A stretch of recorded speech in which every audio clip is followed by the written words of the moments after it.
Oh, that was good. I like the little... Hey, we did the demo before. We did it. Yeah. What's going on? Daniel Dekay here, defender of the Riff Metal Injection Fest Edition. That means I came to New York, found the most New York jam space I could find, and we're hanging out with bands from the fest all weekend here. If you know that riff, you already know who I'm hanging with. Shane Clark from 3 Inches of Blood. A couple Canadians down in New York City. How you doing, man? Doing great. Yeah, great to be here.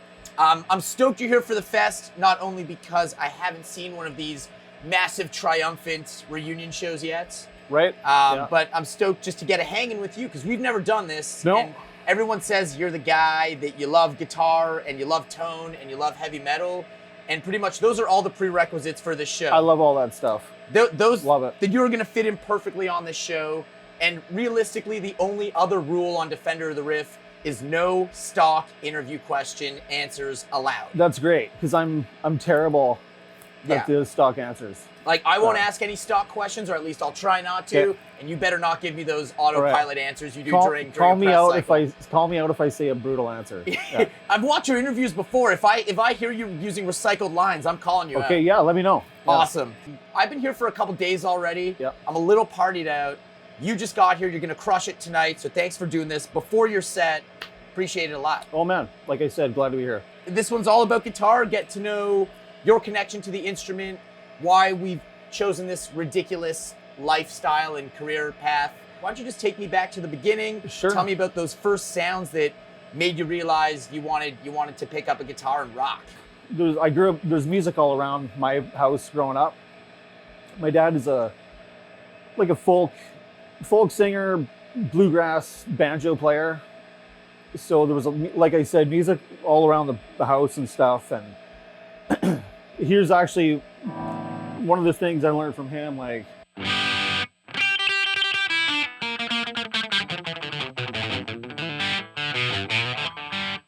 I didn't play that very well.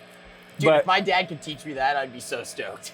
So that's kind of how I learned how to jam, because he would let me, when I was old enough to like play chords and stuff, I would sit around with him and his buddies. They would do kind of like the Doc Watson kind of guitar circle.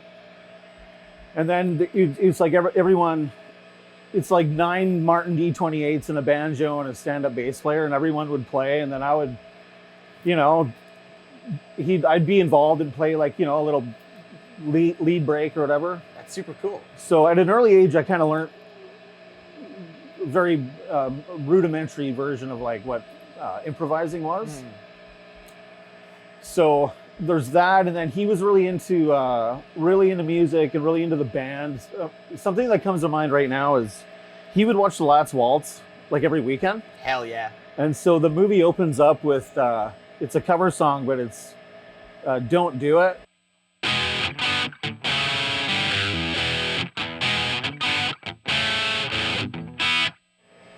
Yeah, that was the very, very beginning of music. And then my sister, I had a family friend when I was maybe 10 who gave me a mixtape that had like Dio, Scorpions, Van Halen on it.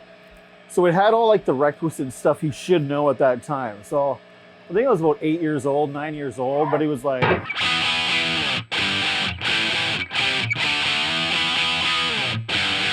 like all the stuff you should learn, right? Of course. And then I think the Highway to Hell was on that. And then my sister, I have an older sister, she got me into High Voltage. That's the music that spoke to me the most, was AC/DC. And the guitar tone. I guess I didn't know it at the time, but just the simplicity and the tone, it's very specific and immediate. Like music, it's not like jamming music. Right. That's very written, very tight played music, right? So it's kind of like even if it's like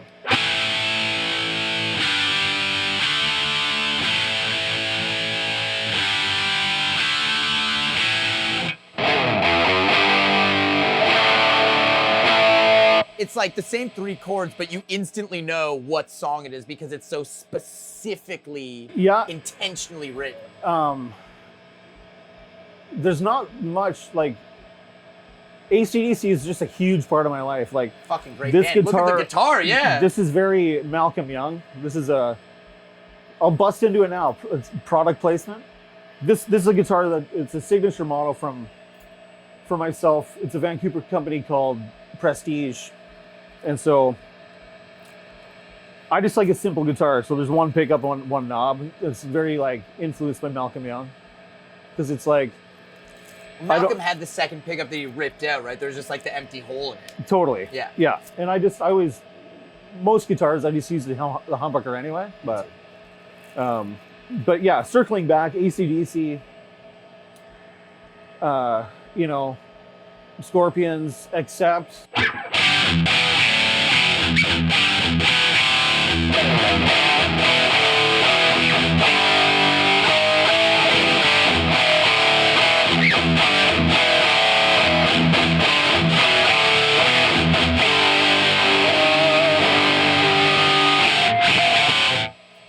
Sweet. That's another great example of just wicked guitar sound. Yeah. And then there was this in Vancouver, where I grew up, or outside of Vancouver, the local radio station had a metal show Monday night. And then right when Master of Puppets came out, they played Master of Puppets. Wow. And that was another life-changing moment for me. Hearing thrash metal, I didn't even know what it was called at the time. But just the precision and then again guitar tone and all that kind of stuff blew my mind. So got into Metallica, and that opened the door to like all thrash, the Bay Area thrash, good shit stuff. So specifically when Garage Days came out, of course I learned all the really got into like Master of Puppets, like but when Garage Days came out, I think it's a song called The Small Hours. There's a guitar break in the middle of the song where it's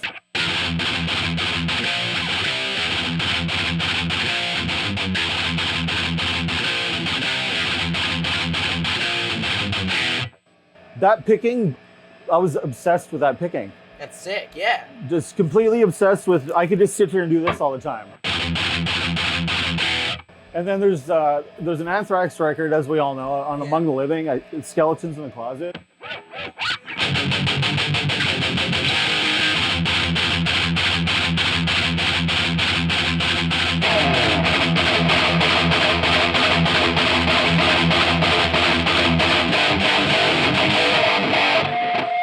Yeah, that song rules. So yeah, I would the bass on that. I would just sit. Oh, dude. I would sit with a metronome or whatever, just play along to the record, but I just love that. I love that picking and combined with the bass, like Frankie Bello ripping that so that. Frankie Bello is the only bass player from that era that you could hear on the record. Because he's sick. Yeah, and he had a mid-rangey tone, and you could hear it played with his fingers. And no need to bury that bass tone. No, it should be just as audible. He yeah, rules. That was always sort of the benchmark for bass tone for me in that era. Was that guy? But those are two examples of what really got me into like the right hand kind of stuff. Yeah. And then, you know, fast forward. Am I still talking about myself? Yeah, we're killing, dude. You are speaking in riffs. Cool. You're talking about probably the most well-rounded diet. I was thinking in my head, I'm like, man, we have a lot of similar favorite bands, but if I had grown up on all that, plus the 80s hard rock stuff you're talking about, 70s, 80s hard rock shit, plus The Last Waltz was like one of the first things that was drilled into my head. Like, that's all the best musicians from the 60s and 70s on one record. I was just... Like, that's a well-balanced diet of music to get into music with. I think I was taught at a very early age that music's like food. Like, this is kind of a stock answer. I'm going into it anyway. At least you're letting us know. But you're conscious of it. Yeah. Just note for the people watching out there, is, but I love the correlation with that because it's like you don't eat the same shit all the time.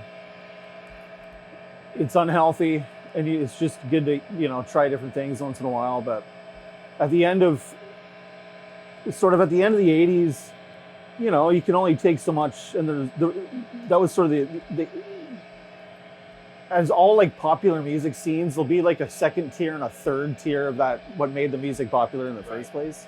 It gets kind of boring and stuff like that, but I kind of gravitated towards more black. In the early 90s, was like Monster Magnet and COC were kind of doing like more Black Sabbath-y kind of, you know, COC definitely with the Blind record had some like thrash elements mixed in with more rock and roll, which I thought was really cool. And then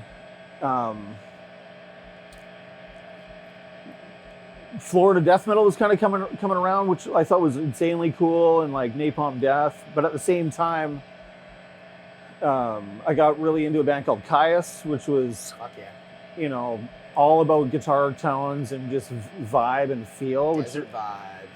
You know, the technical thing like kind of is boring to me. I think it's awesome, and I really admire people who can play it like that, but that's just that didn't resonate with me at that time. But just my rock and roll roots kind of was the biggest thing in my mind, you know, at that time. So focusing more on rock and roll, but always going back to like comfort food. There I go again with that bullshit. But I'd go back to like listen to Justice for All, and I'd listen to Power Age, which is one of the greatest records ever made.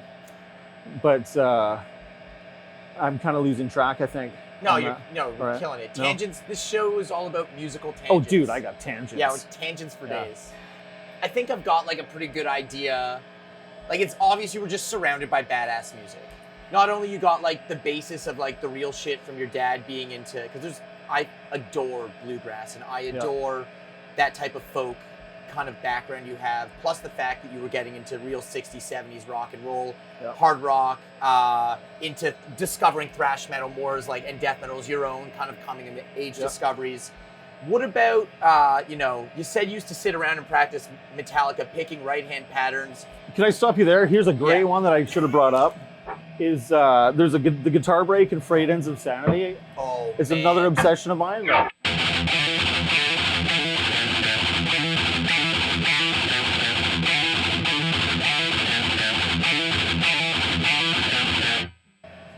Like little guitar breaks like that, I would be completely obsessed with. But just hauling ass on the right hand.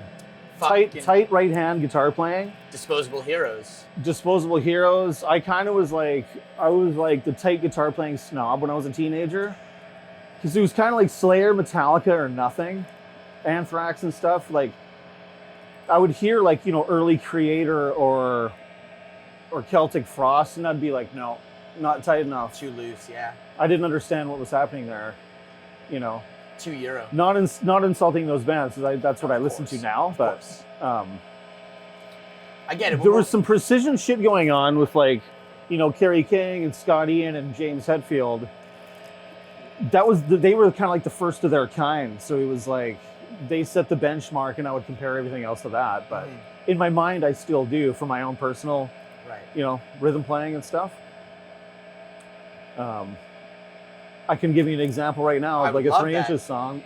There's a song called Demon's Blade, which is a good example of all that.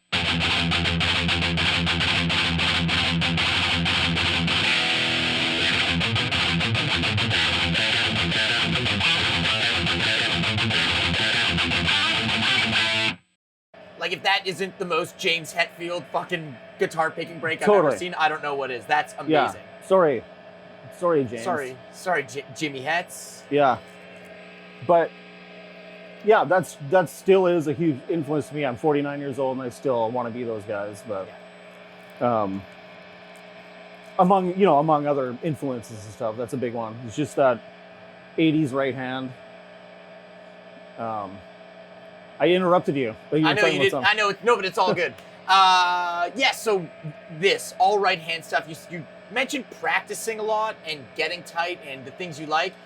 I have yet to hear when that translates into like, all right, I want to start a fucking band. Tell me about the like getting together with homies and jamming, either covers or creating music. When does that start in your life? I had a couple pals in the suburbs where I grew up, where I was I was like, you know, I found a drummer buddy, we jammed and stuff, but it was, I'm sorry, I touched the microphone. We jammed as, you know, as kids do, like, I'd much rather be doing that than my homework and stuff. Fast forward to graduating high school, I was like, okay, well, now we can do this stuff. And like, that's when you learn that like people aren't really actually into it. It was just a hobby where I ended up moving to the city because I wanted to find like-minded people. And then in Vancouver, there was a magazine called the Georgia Straight. This is pre-internet, so they had a musicians wanted thing in the paper. So I met some people, started playing in bands, and I would kind of play whatever. Like punk, kind of at the time, SoCal punk was big. So I played in a band where the riffs were kind of like just. I would just play with whatever just because I wanted to play. But then I really wanted to play stuff I liked. And then had a thrash, kind of not grindcore, but like a heavier thrash band on the go. That led to me playing in a Vancouver band called Punch Drunk. It was a guy named Cam Croach's band, but Gene Hoglan played drums in it. I know this. I had no idea you played in Punch Drunk. Yeah. One of Gene's many Vancouver I didn't bands. write anything for the band, and they had an album out, but I joined the band because their other guitar player left.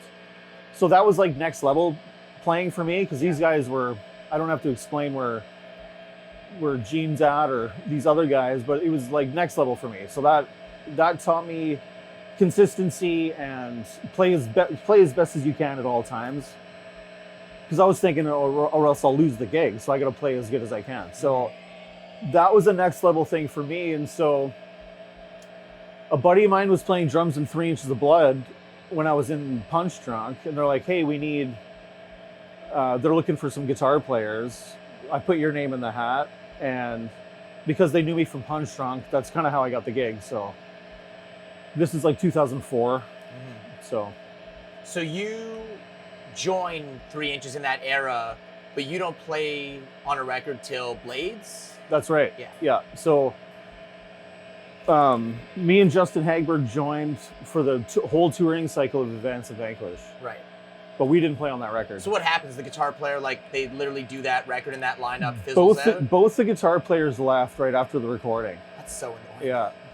Annoying for some, killer for me. Well, but it's the only reason I would think it would be annoying for you is because then you spent the next X years touring that record, playing it every night, and it's like, fuck, man, like, I didn't play on the record. You're absolutely right, man. That was a creatively stifling time for me. Because, you know, when you join a band, it's like you're playing the songs as best you can. You tour for maybe 16 months on that. You're like, okay, I want to play my music now. So that's where Fire Up the Blades was it was really great for me to be involved in writing for the band. And I think you can hear stylistically there's a shift in the music with that band, with 3 Inches on that record. Big time. Yeah. It's more aggressive. You can hear a little bit more of a little bit more of a thrash metal influence, as opposed to there was a little more of a British European influence, I think. So a band is the sum of its parts. New guys joined, and that's just what it sounded like, right? But sonically, it sounds completely different as well. The production style, the tones, like everything about it is. I know it's a lot of people's favorite, which I find interesting enough. It's definitely not mine, but it's 07 that comes out, right? That one came out in 07, yeah. Yeah, so it's like prime, I'm 32, it was like prime time for me. Roadrunner was the biggest label for putting out all my, fucking even Megadeth was on the label at that point. Like everyone was on Roadrunner. That record came out, it had like a $8 billion marketing budget behind it. It was, you know, that artwork was everywhere. Yeah. And it still never resonated with me the way that the old stuff did. And it's funny because that was the only record that sounded like that. And then we went like right back into, you know, like it was like a blip in time. It's interesting. There's like Fire Up the Blades is a very unique sounding record in the discography. It's pretty aggressive sounding. And I think it was an answer to, we would do, you know, because the big marketing machine with Roadrunner, they really push certain songs Deadly Sinners was everywhere. Literally. That's why It I was said on- it's a $1 billion marketing budget. It was That on, shit it was on everywhere. video games and stuff, so Yeah. a lot of people knew that song.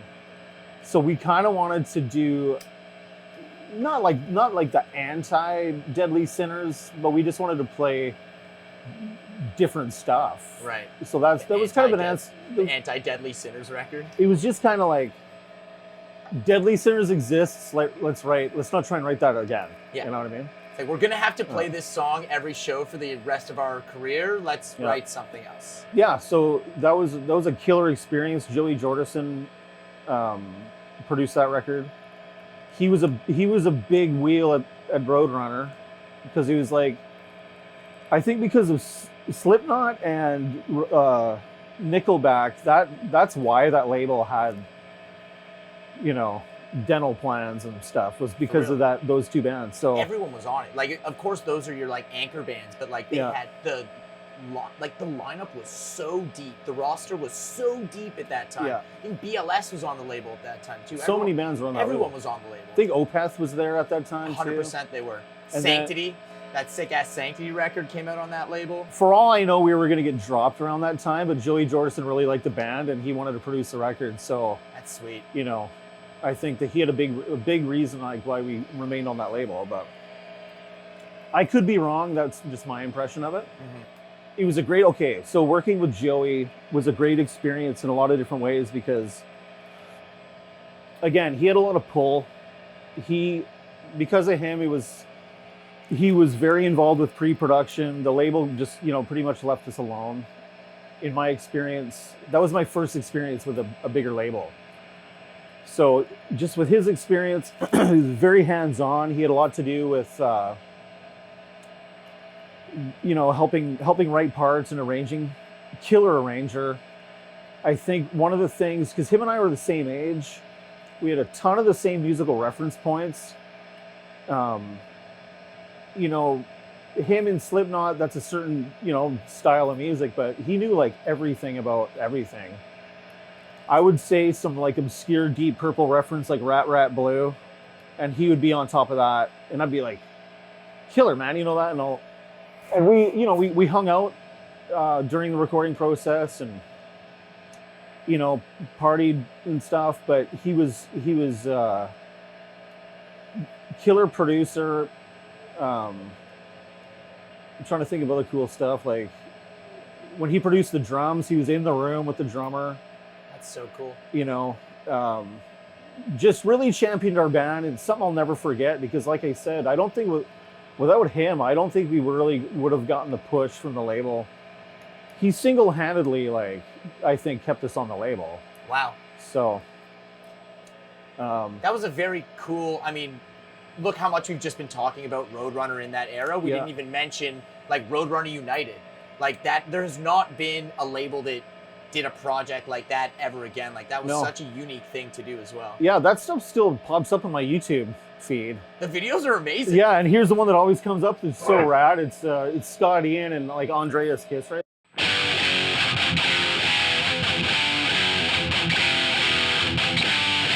That's another thing I should have dropped. One of my early influences, SOD. Yeah, fuck yeah. Talk about Guitar Town. Danny Lilker band supremacy. Any Danny Lilker band Oh, dude. of any dude. Brutal Truth. Brutal Truth, fucking amazing. Nuke is fucking amazing. SOD's fucking amazing. Need to Control is a huge influence on me. I love that record so much. And the fact that Anthrax had Lilker back, we are horrible at staying on topic, by the way. Yeah. The fact that Lilker got to play in Anthrax again when they guess, I don't know what happened to Frank. I think he had an arm thing, surgery or broken or I saw a photo of him in an arm thing. He did an arm thing, couldn't do some Eurofest. Oh shit. And they called Lilker. Yeah. And Lilker got to play in Anthrax again last year. That's pretty rad. How cool is that? Super cool. Yeah. Yeah. I'm glad that someone else is as bad at guitar tangents as I'm all over the place. Yeah, we're terrible. We would be awful. Like, imagine we were running one of those like bus tours where you drive through a neighborhood and like a Hollywood tour guide thing. We'd be the worst at that, dude. I was thinking we'd be great at a podcast because most podcasts are like bad for that. Yeah. Talking over each other. We wouldn't even need to plan anything. We could just sit down and, hey. It would just be like, okay, Brutal Truth, go. Yeah, go. That's today's topic, and not plan it at all, and you got a 6-hour episode. Yeah. But hopping back on. Circling back, I'll just say this just for, you know, for anyone who's interested. I'm very grateful to have known Joey just as a guy. Like I said, we were the same age and had a lot of reference, you know, pop culture references and stuff, but I'm just grateful for that. He gave us some great opportunity, so I just wanted to throw that out there. After that record, we were just kind of off and running and just stayed on the road for years and years and years. I think I got super burnt out. I mean, you guys were everywhere for a very long time. Yeah. You guys are total road dogs. I guess actually that kind of leads almost organically into something I want to know. So it's like a 10-year hiatus the band eventually goes on. Yep. We're now obviously here in New York. Reunion show first East Coast show, right? You haven't done an East Coast one yet on the reunion, have you? No. So first East Coast, 3 Yep. Inches reunion show. What do you do in those 10 years specifically? How do you maintain your relationship with the instrument? I know a lot of people, especially when they get burnt out and quit a band for 10 years or break up a band for 10 years, a lot of guys go to their fucking factory job and put the guitar to gather dust in the corner. And I know that can seem like the right move for some, but I know that can also fuck with you mentally. How do you maintain your relationship with guitar in the break? Well, when 3 Inches stopped playing, I almost immediately jumped on bass and went and toured with some friends of mine called Bison. Sick band. Matt Wood, who played drums on Advance and Vanquish, was in Bison at the time. It was almost identical how I joined 3 Inches. He was like, hey, our bass player quit, do you want to do it? Because they needed a guy who had touring experience and blah, blah, blah. And I was really good friends with all those guys. So I did a full album cycle with them. And then... In case anyone's wondering, yes, that is Bison, like Bison BC. They're the same band. Yeah. Everyone who lives in BC knows Bison as Bison. Yeah. And if you're from Ontario, you know them as Bison BC. Yeah. Yes. There was another Bison somewhere Yes. who got butthurt. Anyway, so I did that for about a year and a half, maybe 2 years. And then I was just kind of itching to play guitar more. You know, that album cycle ran out, said so long to those guys, and it was very amicable. But it's funny you mentioned the factory gig. So I went back to trade school, got my welding tickets, like legitimized welding tickets, and just became a welder and a fabricator. I worked in the marine pile driving industry. So I was more involved in metal than I ever was in the first place. So I have friends I play with in local bands in Vancouver. I still do. Because I just like playing music for the sake of playing music. Right. And, you know, one's a little bit more of a sludgy, noisy kind of Melvinsy, Jesus Lizard kind of crowbar band. That kind of put all those bands together. That's kind of the vibe with that band. Shout out to Crowbar, which is one of my favorite bands. But and then I played in a rock and roll band. These are all 3 pieces. Like, I'm the only guitar player. Nice. And the rock and roll band, again, it's just rock and roll, man. I love playing. And then 3 Inches of Blood never broke up, like, in the way that, like, no one liked each other. We kept talking to each other. We always had a texting thread where we'd just joke around and say hi to everybody. Then one day it's like, hey, what do you guys think about possibly talking about, you know, playing a show or jamming? When Justin got married, maybe 5 years into our hiatus, we got together, played at his wedding without Ash, with another buddy of ours.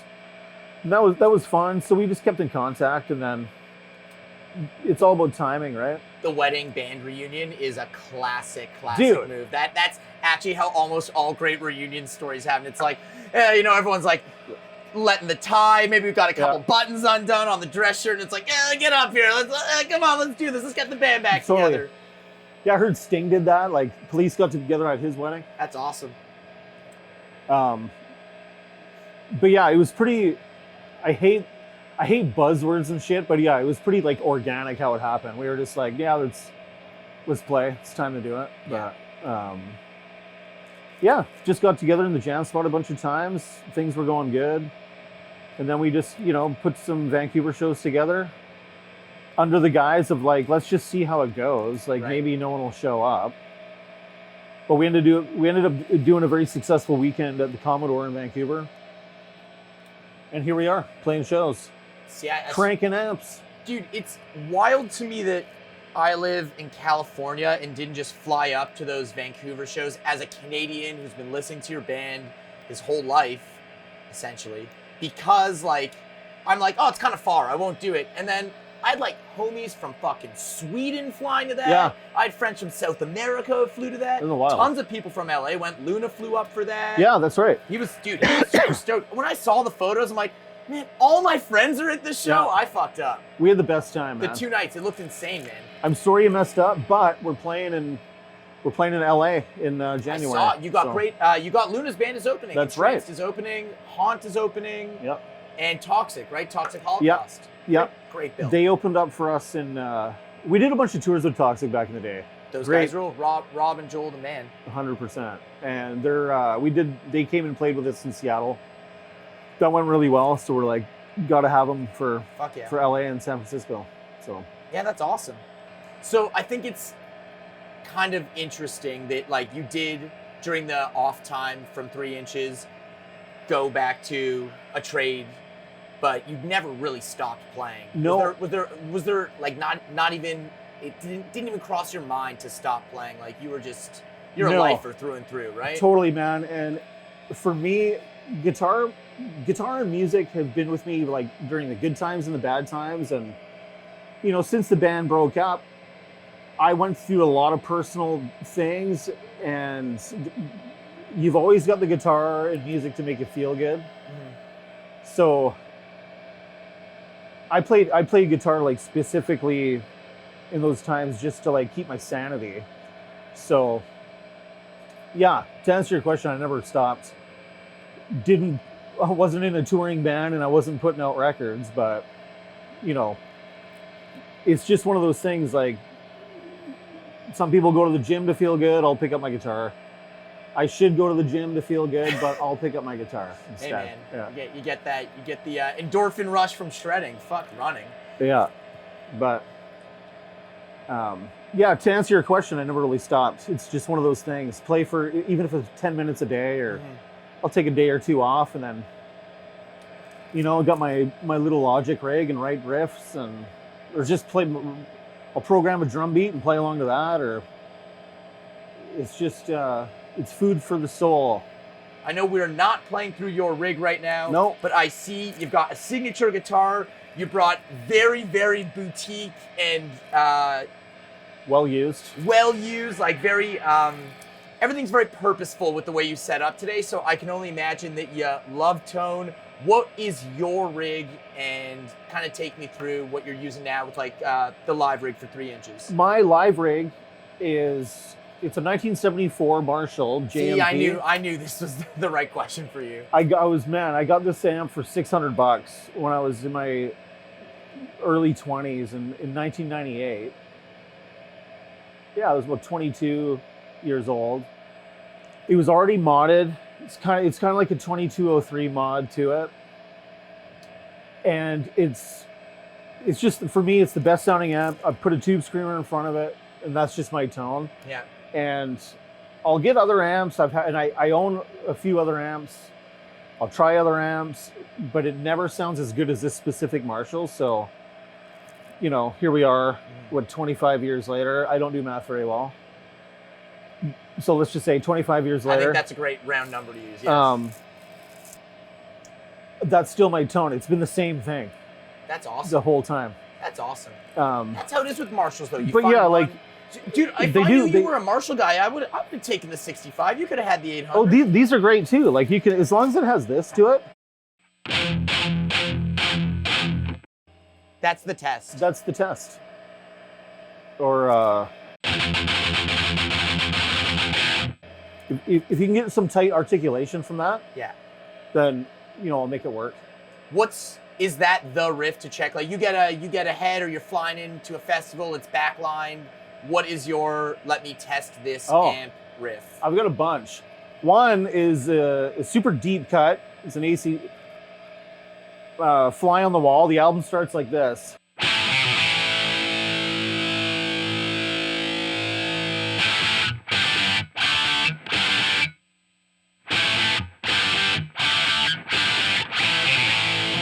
So you can hear the reverb in a room with that riff. I was gonna say you can check hear the the sustain. You can hear how tight it is on the stops. It's got the A chord. That's a good tone testing chord. Yeah. Here's another one I'll do. Another AC/DC riff.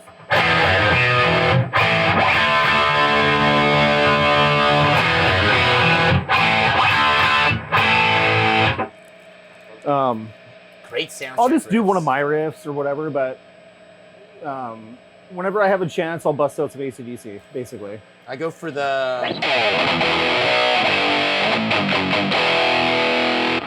That's a great palm muting.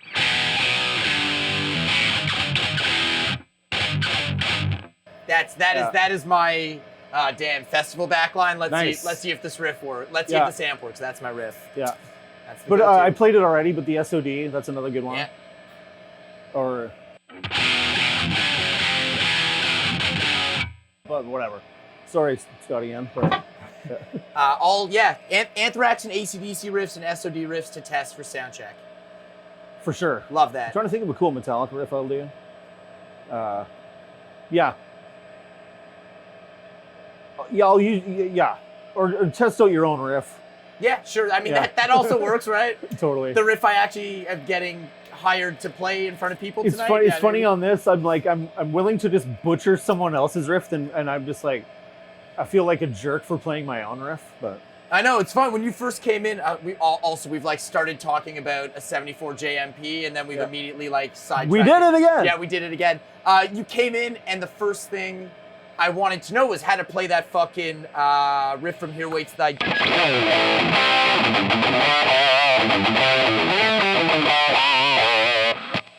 You're like, I don't even know if I remember that one. We never played that live, but all I know is it's in this key. Here we go. It's not an A? I thought it was an A.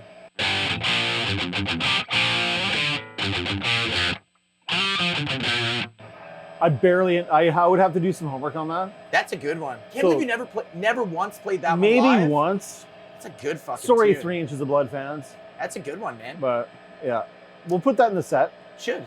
That should totally be, in the set, like, upcoming. Yeah, because you have the Cali shows. Are you going to do a bunch of shows? Is that what's going to happen? Right now we're just doing those 2 shows in January. We're playing in Alberta, November. We're just easing into the reunion. Yeah, but there will be, I imagine, we are so back, right? We are so back, baby. Oh yeah. We are so back. Yeah. Yeah, let's do this for real, right? Yeah.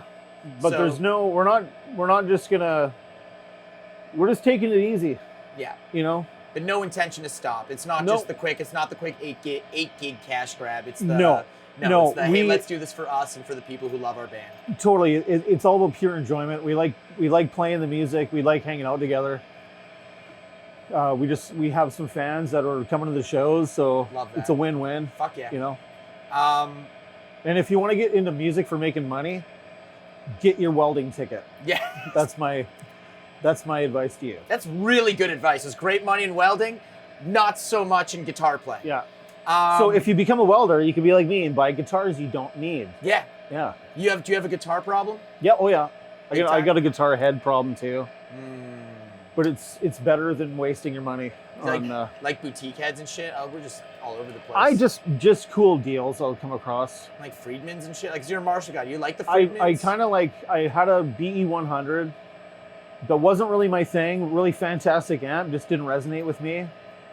I like older Marshalls, modded Marshalls and stuff.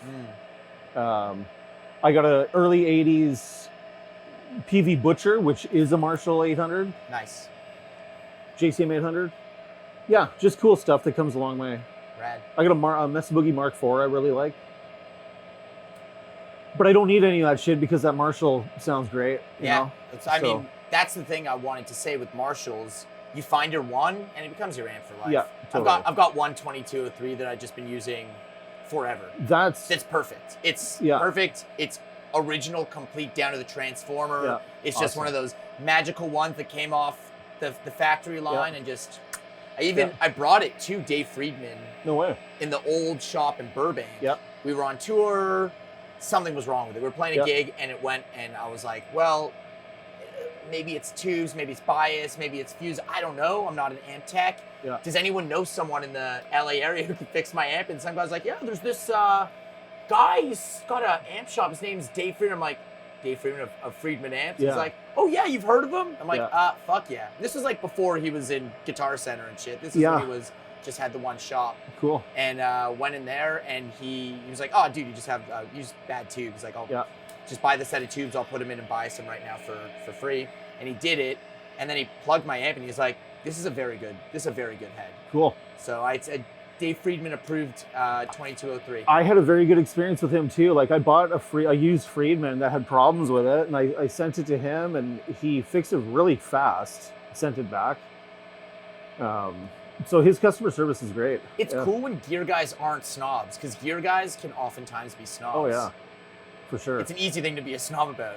Much like food and metal and all these things. And oh yeah. Yeah, we're not snobs about it at all. There's not a.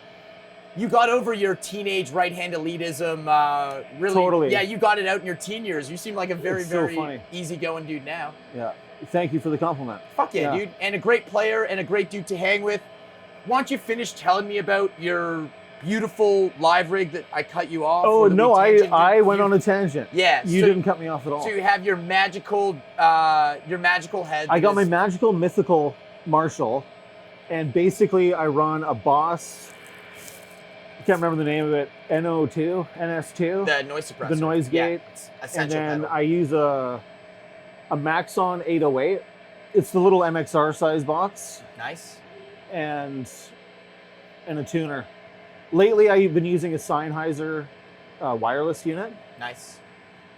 Other than that, my rig, if I was to do like one of those rig rundowns, Yeah. it'd be about 1 minute long. Well, we basically just did it. Yeah. Yeah, that's literally it. And so I use this signature guitar. I have a Gibson SG that I got in 2007 that I pretty much used exclusively for many years. I scored, you're gonna see my obsession with Hetfield here, but I scored a 1985 Explorer, like the white one that's now yellow and all the cracking and stuff. E-fuck?